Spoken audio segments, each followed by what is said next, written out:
اچھا پھر میں نے دیکھا ہے کہ لوگ مذہب بدل جاتے ہیں، لوگ اپنا مسلک تبدیل کر لیتے ہیں، بیوی کو نہیں چھوڑتے۔ کچھ دنوں پہلے کی بات ہے، ہماری اس مسجد میں ایک شخص آئے، پکی ٹھکی اس کو 3 طلاقیں ہو چکی تھی، اس کی بیوی کو جو اس نے بات بتائی، ہم نے بھی بتایا، اسے پورے اہل حق کے دارالفتاء نے یہی بتایا۔ پتہ نہیں کسی ایک مولوی صاحب نے کوئی 1.5 انچ کی مسجد بنا کے بیٹھے ہیں، اس نے کہا جی 3 طلاق دو تو 1 ہوتی ہے۔ اس بندے کو اس نے لکھ کے دے دیا، آگے پیچھے کو ادھر ادھر کی حدیث بھی لکھ دی، لیکن حدیث میں وہ بات نہیں تھی جو لکھی جا رہی تھی، حدیث شاید برکت کے لیے لکھ دی ہوں اس نے۔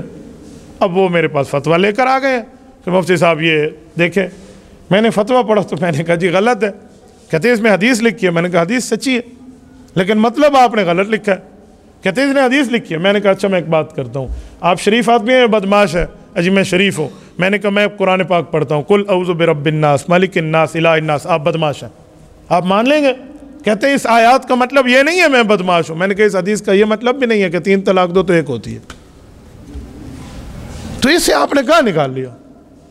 یقین مانے وہ سمجھنے کے لیے تیار نہیں ہے، کہا جی میں مذہب بدل دوں گا، میں نے بیوی نہیں چھوڑنی۔ تو پھر میں نے اسے حدیث پاک سنائی، میں نے کہا ایک حدیث پاک ہم پڑھتے تھے، کتابوں میں موجود تھی، سمجھ مجھے آج آ رہی ہے کہ مطلب کیا تھا، ہم مانتے تھے حضور کا فرمان ہے، لیکن آج میرے سامنے اگزامپل اور مثال بن کے آ رہی ہے۔ رسول پاک علیہ السلام نے ارشاد فرمایا قیامت سے پہلے میاں بیوی میں زنا ہوگا۔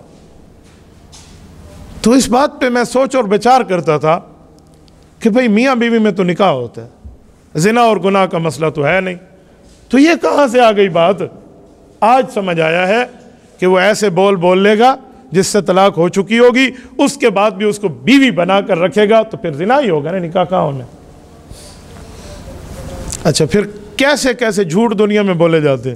ایک شخص نے میرے سامنے ایک بہانہ یہ لگایا، کہا مفتی صاحب میں نے ایک مجلس میں بیٹھ کے 3 دفعہ تو طلاق دی ہے، مجلس میں نے نہیں بدلی۔ تو میں نے کہا بھئی ایک مجلس میں 1 دو گے 1 ہوگی، 2 دو گے 2 ہوگی، 3 دو گے 3 ہوگی۔ کہتے نہیں میں نے تو ایک ہی مجلس میں دینا، مختلف مجالس میں دینا پڑتا ہے۔ میں نے کہا آپ کو کس نے کہا مختلف مجالس میں دینا پڑتا ہے؟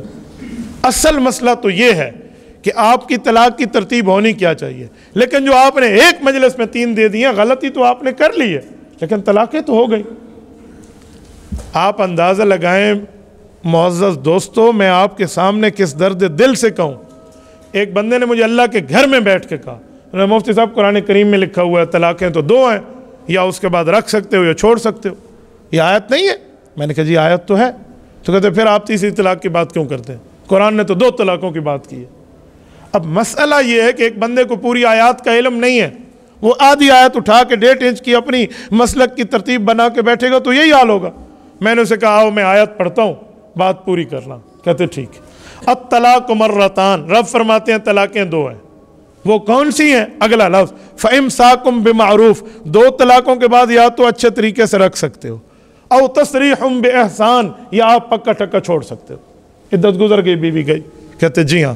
میں نے کہا 2 ہو گئی؟ کہتے ہیں۔ میں نے کہا تھوڑا آگے آئے، اگلی آیت فَإِن طَلَّقَهَا، 2 کے بعد کس طرح کا نمبر آتا ہے؟ 2 کے بعد کون سا نمبر ہے؟ 3۔ رب فرماتے ہیں فَإِن طَلَّقَهَا، تیسری طلاق دی، فَلَا تَحِلُّ لَهُ، اب تو تیرے لیے حلال ہی نہیں ہے۔